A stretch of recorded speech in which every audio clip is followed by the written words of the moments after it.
Well, Guy, what a pleasure and a privilege it is to have you here as a keynote speaker for our Entrepreneur Summit.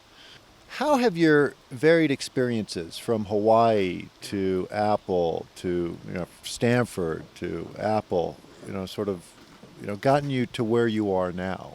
Yes. If you were to look back on my life, or as I look back on my life, there was no plan. Yes, I was born and raised in Hawaii.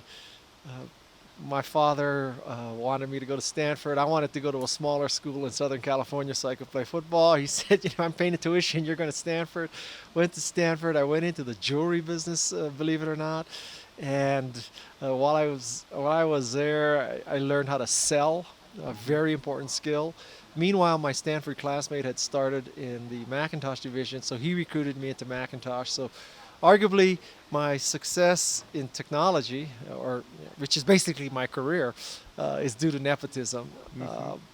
So there was no grand plan. I was just a kid in Hawaii having a great time and went to Stanford, and things just fell into the place, and here I am.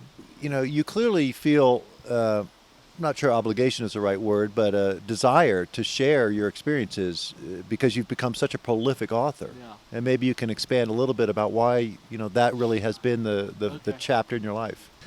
I decided that in one of my books that a company needs a mantra, a 2 or 3 word explanation of what it does, why it exists. So, in the spirit of not being a hypocrite, I thought I better come up with a mantra for myself. So, my mantra is to empower people. And through various times of my career, I've empowered people with investment.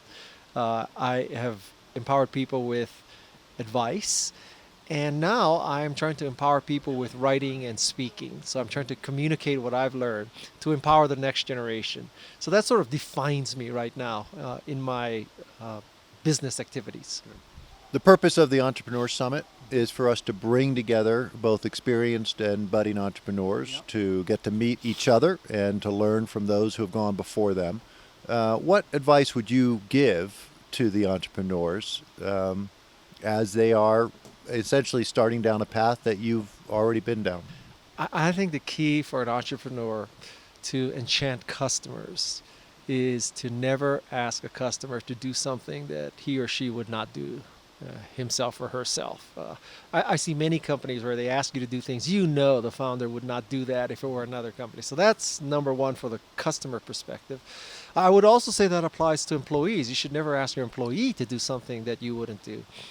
And vis-a-vis investors, I have a very simple formula for that, which is make your numbers. My theory is sales fixes everything. And so if you just make your numbers, everybody will be happy. It's that simple. How important is the networking aspect? The networking aspect is crucial these days. Arguably, besides making the product, you could say that marketing the product is just as important. And I think we live in a very fortunate time because of social media, where Google Plus and Twitter and Pinterest and Facebook and LinkedIn, they're all fast and they're free and they're ubiquitous. It's a great time to be in marketing. So I think that just enables so much better marketing than before. No more Super Bowl commercials, no more wild launch parties. It's all about social media. Guy Kawasaki, Thank thank you. you so much for Thank you very providing your much. insights.